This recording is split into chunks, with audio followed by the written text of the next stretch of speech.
I'm going to be honest, getting a medical coding job without experience can be very challenging. A lot of employers are looking for coders that can kind of jump in without a lot of hands-on training. And unfortunately, not a lot of places are willing to train on the job anymore. And unfortunately, we have this messaging that there is this shortage of coders, but honestly, it's that there's a shortage of coders with enough experience that they can kind of hit the ground running. There's a lot of really crummy training programs out there that don't really prepare people for a career in medical billing and coding.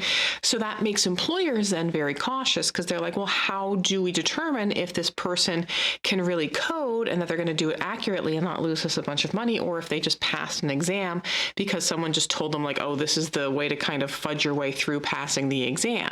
And the way that they kind of cut through the process of doing that is they go, oh, well, we'll only just hire experienced coders, because otherwise they have to really dive into some more of the nitty gritty. And it's just easier to go, oh, well, we only want to take coders that have a year or two of experience. Thus, it creates this inflated image of having this kind of shortage. But the truth is, medical coding isn't really an entry-level sort of position in the same way that a lot of other fields might be. In medical coding, things can really have a huge financial impact if they're not done correctly, if we're not billing correctly, if we're missing little things, or even if you think you're doing them correctly, you can wind up finding out down the line that they weren't. And then if it was discovered in an audit, it gets extrapolated and there's huge penalties. So employers are really looking for people that have some understanding of that, as well as having that coding skill set. And a lot of them aren't really willing to spend that extra time and resources on training people, which honestly sucks and only makes the problem worse. However, if you are interested in this field, your biggest step, the big thing that you have to do is get certified. A certification like the CPC or the CCS is going to be your golden ticket. That's what sets you apart, and that's what lets employers know that you have the technical knowledge, even if you might not have that experience yet. But another big role that people do is they'll take some kind of healthcare job, even if it's maybe not medical coding, because oftentimes if you get in healthcare, they have good reimbursement for getting you trained in another healthcare field so that they can kind of keep and retain you and grow you from within. And you have a better chance of moving into the coding department or moving into the revenue cycle or moving within the revenue cycle if you're already employed there. A lot of people that can't get a job that the title is medical coder, they'll work somewhere else in the revenue cycle so that they get experience working with the electronic medical record system, handling claims a little bit, and doing some of the important things like building connections. So all those insights and all that networking can make you a better coder overall. Networking especially can help tremendously. So if you're certified with AHIMA or AAPC, you should have some sort of local chapter affiliation with AAPC. Like, you don't even have to go to your local chapter. You can pick a local chapter somewhere else that maybe is more robust or has more opportunities and assign that as your local chapter.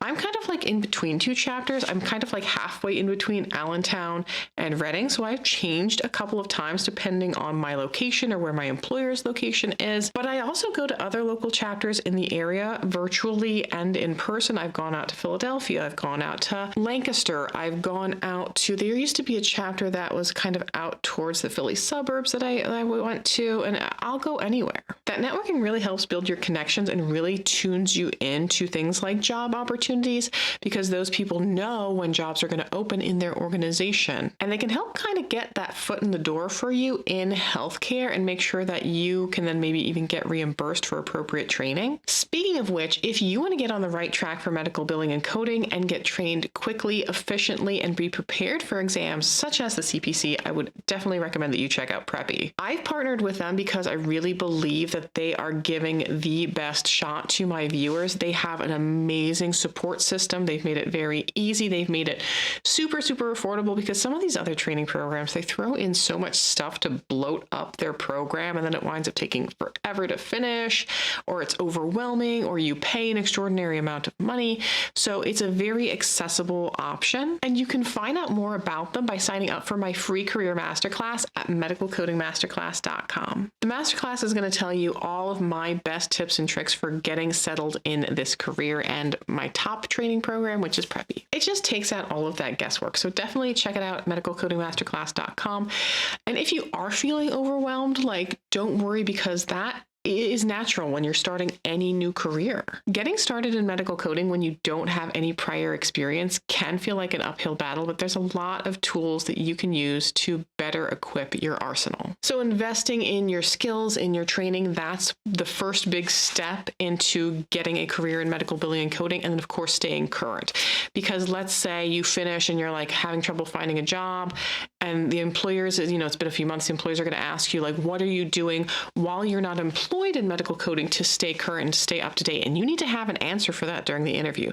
So you want to say to them, hey, I've been reading my AAPC magazine. I've been reading my AHIMA journals. I've been listening to this podcast. I've been doing these webinars. This is how I'm staying up to date, so I know that my skills are still good, even though I finished my certification, but it's been a few months now and I still don't have a job. Volunteering is another excellent option, especially with the AAPC, because they have so many opportunities available to people. Like, you don't have to have much experience at all, and or even almost none, and you can volunteer in a lot of the officer roles for the local chapters. You can write articles for their magazine, and as you get a little bit more developed, there's a lot of more opportunities that you have within the AAPC in becoming a subject matter expert and reviewing curriculum for them, and doing even some student teaching. Like, there's so much. You could even sign up for AAPC's Project Extern, XTERN. They're kind of limited as far as location, but it's definitely something worth looking into. And while job searching, you have to have a plan. There are some positions that might not look entry level, but when you read through them, you're like, oh yeah, actually, I think I might qualify for this. And you have to have certain tactics. Like, if you search in the job description boxes on LinkedIn or Google Careers or wherever, medical coder, you're going to get a good amount of positions. But if you search for something like ICD-10, it's going to pull up all of those jobs that are looking for someone with a skill set in ICD-10. So you're casting a wider net of things that you can pull in that you might qualify for. And even consider things like temporary or contract positions. Some of these contracts, they are more long-term in medical coding. They might be 6 months.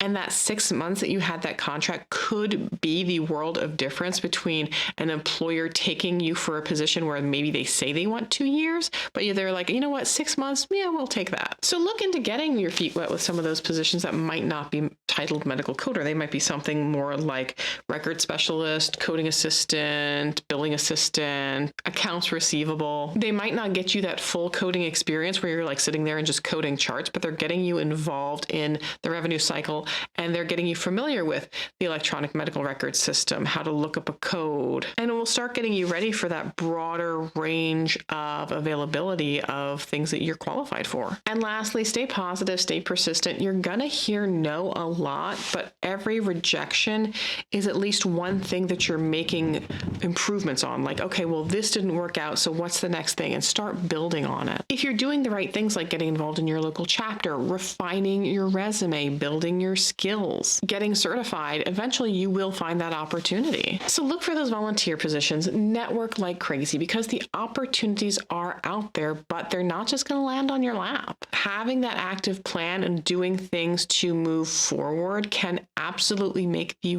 world of difference in this field. So thanks so much for watching. I really hope this video helped you out. If you have any further comments, definitely let me know in the comment section below. Otherwise, I will see you guys in the next video. And until then, just keep on coding on.